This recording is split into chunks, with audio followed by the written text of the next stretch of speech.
So, good day mga ka-smiley. Tapos na yung ating DIY project para sa automatic seat lock. No? So, ito kasing motor ko, dati na tong naka-keyless via two-way alarm. So, ang problema ko noon, lagi akong nagsususi pa para magpagas, para i-open. So, this time, ang gagawin ko is, ang ginawa ko ay, hindi ko na kailangan susian to para buksan lang yung lock ng upuan. So, ito yung mga binili natin or binili ko para sa DIY. So, ito ay CS1515H 12 volts pang L300 diesel. So, ayan. Then, Raider 150 cable. Pero, much better kung DIY na lang kayo ng cable. Ito kasi yung available na merong curve yung dulo. So, nagamit ko yon para sa seat lock. So, ito siya. Dito ko siya ni-rig. Ayan. So, may bracket tayo. Ito. Tapos, may bracket din doon. Ayan. So, pinakang main na tornilyuhan niya is nakalagay dito sa chassis natin. Then, itong dalawang malaking cable tie, support na lang to para hindi mahulog kasi medyo mabigat siya. So, 1 kilo siya. 1 kilo mahigit. Itong solenoid na yan. Ang bala ko sana is yung solenoid natin ng BBA. Kaya lang mas mahal siya. Yan yung nandun. Yan. Yung solenoid ng BBA. Kaya lang mas mahal eh. 3,000 yata kung hindi ako nagkakamali.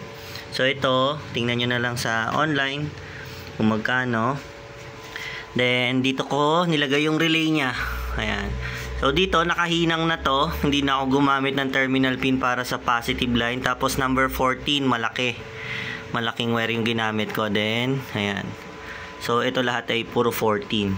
Then, yung trigger niya, kinuha ko na dito sa aking alarm. So, once na pinindot ko to, dalawang kidlat, mag-trigger to. Ayan. So, test tayo. Dalawang alarm. Ayan. Yun. Tapos bumukas na siya. Ayan. So, ulit. Ayan. Diba? So, nakalock siya. Then, ito siya. Yun. So, ganun siya kalakas. Ayan. So, bukas na yung aking seat. So, dito, ayun yung pang Raider. Ayan.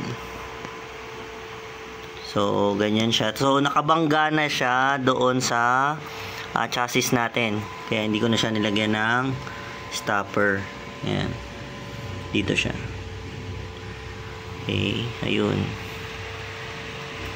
So, pagka nilock ko to, ayan, then dalawang ano ko ulit. Yun. Diba? So, ganun kalakas yung ating solenoid. Ayan. Ganyan lang yung discarding ginawa ko. Ayan. So, binalutan ko ng tanso, tapos sininang ko para yun yung pinakang main lock niya. Ayan. Tapos, dito, sa sniper, itong hose na to, dito to nakapatong sa pinaglalagyan ng nitong Raider 150 clutch cable. Ngayon, pinagbaliktad ko na lang muna, binaba ko na lang muna yung hose, tas cable tie na lang para merong stopper yung solenoid natin or yung kable natin.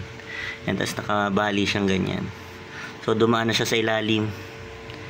Ayan. So, isa pa. Diba?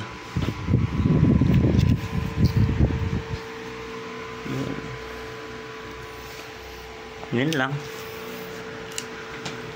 So, sana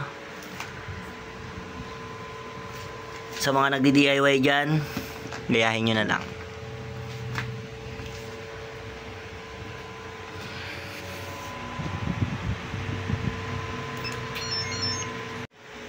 So, ayan, naibalik ko na nga yung kaha. So, ayan. So, Testing tayo. Okay.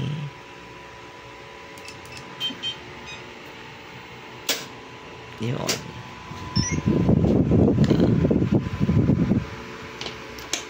Isa pa. Yun.